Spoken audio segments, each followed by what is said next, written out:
namni du'a namaatti akkamitti gammada? Nama du'e tokko gadduurraan kan hafe, bohorraan kan hafe akkamitti du'a namaatti namni gammada? Dhugaa dubbachuu fi bara keenya kana keessatti waanuma addaa waanuma haaraatu dhaga'amaas deema, argamaas deema. Sanuyyuu miidiyaa gubbaatti qobaatti illee lafatti illee miti miidiyaa addunyaa gubbaatti ba'anii akkamitti nama du'e galata rabbii yookiin alhamdulillah jedhamuu danda'a. Maali lubbuun namaa lubbuu amma lubbuu saree amma lubbuu adurree hanqattee ashamaa harka fuunee nageenyi fi jaalalli waaqayyoo lafa sin jirtanitti dachaa siniif haa baay'atu. Obbolota koo maatii obsi kaayyoo warri taatani marti keessanuu akkam jirtu nagaa keessanii ani nagaadha inni nagaa keenya baay'is immoo waaqayyoo na eebbifamu jechuun jaaladha. Tole obsi kaayyoodhaaf maatii warri hin taane immoo sabskiraayib gochuun maatii kiyyatti dabalama mallattoo beelii tuquudhaan oolirra keewwadhaa viidiyoon akkuma galateeffameen dursee isin qaqqaba. Warri viidiyoon kun isin bira qaqqabe immoo aga xumuraatti naaf dhaggeeffadhaa yookiin immoo naaf taphachiisaa isiniin jechuun jaaladha. Yoo isinitti tole immoo laayik gochuu sheer gochuu hin dagatina. Yaadaa fi gaafii qabdan immoo koomentii irratti naaf kaa'aa jechuun dhaamsa kiyya. Tole kallattumaan isin qabadhee dhufetti yoon darbe obboleettiin suuraa kana asirratti agartanii biyya Saawudii keessa jiraatti lammii keenya obboleettii keenya biyya Saawudii keessa dhuftee biyya Saawudii keessa jiraachaa turte yeroo gabaabaadhaaf jechuudha. Haa ta'u malee otuma biyya Saawudii keessa jiraachaa jirtu guyyoota lamaan dura madaamiin ishii jechuudha bakka bashannanaa bahara bakka bashannanaa sigeessigetteen fuutee baate jechuudha. Mucaan kun Saawudii keessatti ga'een ishii daa'ima guddiste jechuudha. Daa'ima madaamii kana kunuunsiti jechuudha. Akkuma asitti suuraa kana agartanii daa'ima madaamii kana kunuunsiti jechuudha mucaan kun jechuudha. Haadha ijoollee lamaati. Haadha ijoollee lamaati jechuudha. Mucaan boqotte kun haadha ijoollee lamaati. Gaafa mana madaamii carraashii qaqqabee geessesi achitti ga'eeshii daa'imuma guddisuu ta'e jechuudha. Soo waluma qabutti yoon dubbadhe guyyoota lamaan dura gara baharaa fuutee deemtee hin bashannana jettee jechuudha. Madaamiin kun jechuudha. Gaafa gara baharaa fuutee deemtutti lubbuun isheetti darbe jechuudha. Mucoo kana lubbuun isheetti darbe. Innaa dubbatanii gaafa dubbatanii miidiyaatti dhiyeessan jechuudha.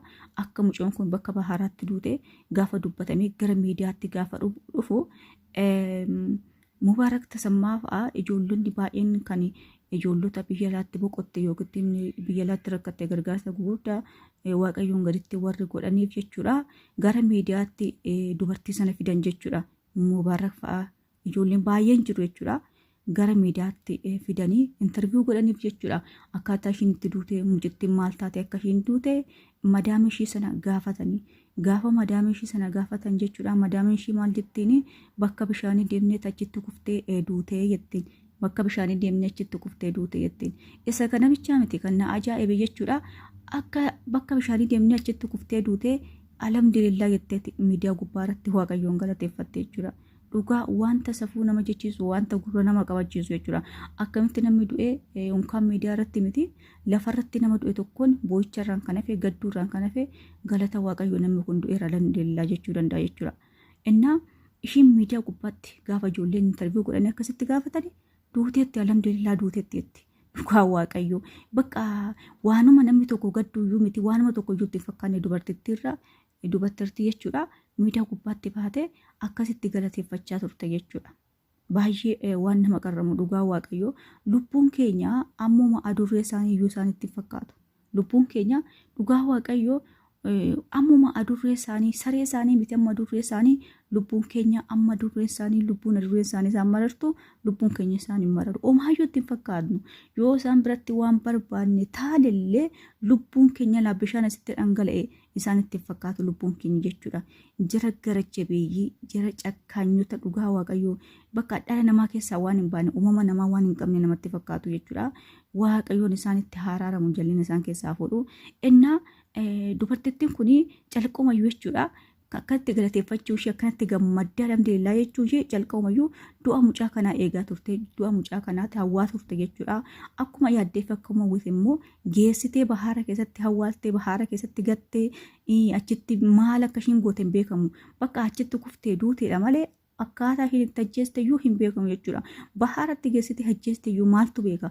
Ishiitu bahaaratti achitti kuftee duute jedha malee bahaaratti geessite ajjeeste manumatti iyyuu ajjeeste waan ishiin goote iyyuu wanti beekamu hin jiru jechuudha. Ishiitu kana dubbata malee wanti beekame iyyuu hin jiru jechuudha. Maaliif namni akkanatti dhaabbatee miidiyaa addunyaa gubbaatti nama du'eetti galateeffatu, nama du'eetti gammadu maarree akka barbaadetti ajjeesee waan barbaade gochuu danda'a. Maaltu beeka jechuudha. Maaltu beeka? Maaltu arga? Na akka barbaadetti ajjeestee yoo barbaadde iddoo biraatti akka barbaadde gochuu dandeessi jechuudha. Inna waaqayyoon hojii isaanii faalaatu maal gochuu hin dandeenyu. Ijoolleen keenya ijoolleen lafa onaa jirtanii dhugaa waaqayyoof eeggannoo godha. Obboleettii keenya duute isa hunduma caalu obboleettii keenya boqotte kana obboleettii keenya duute kana waaqayyoon lubbuu ishee haa maaru, itti haa araaramu. Maatii ishiif immoo jajjabina haa kennu waaqayyoon. Dhala ishee sanallee ijoollee ishee sanaaf illee waaqayyoon haa dhaabbatu. Bakka abbaas bakka haadhaa bu'ees waaqayyoon isheedhaaf haa guddisu. Dhugaa baay'ee waan nama gaddisiisu. Bahanii karaatti hafuu waaqayyoon nu haa oolchu. Ijoolleen ishiinis haati keenya hin dhufte osoo eeganu.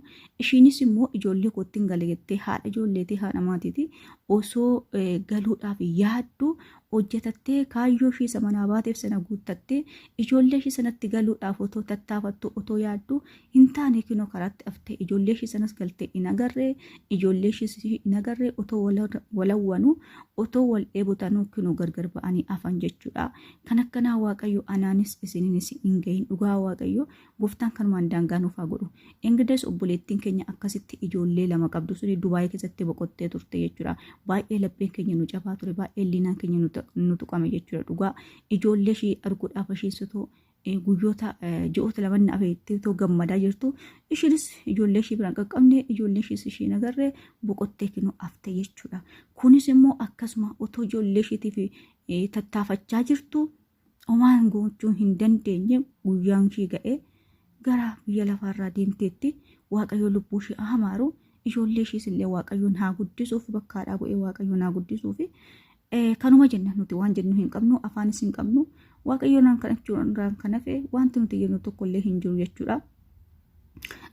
So kanuma jechuun barbaada. Isin immoo ijoolleen gola oolmaa jirtanii waaqayyoodhaan kadhadhaa.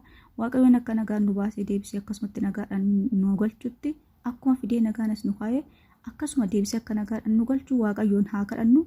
Waaqayyoon kadhadhaa isiniin jechuun jaaladha. Lafa jirtanitti waaqayyoon kadhadhaa. Harara waaqayyoon kadhadhaa. Akka waaqayyoon nu ganne akka waaqayyoon nu irraanfanne waaqayyoon haa kadhannu isiniin jechuun jaaladha. Madaamota keessan immoo sirriitti madaamota keessan irraa of eegaa ijoolleen keenya jechuudha.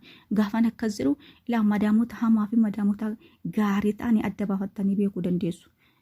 Keessa namaa garuu nuyi irra namaa beekna malee namni irra namaa ilaalee murteessuu danda'a. Garuu keessa namaa qulqulluu ta'e amminni jiraate kan qulqulleessee beeku waaqayyoodha jechuudha.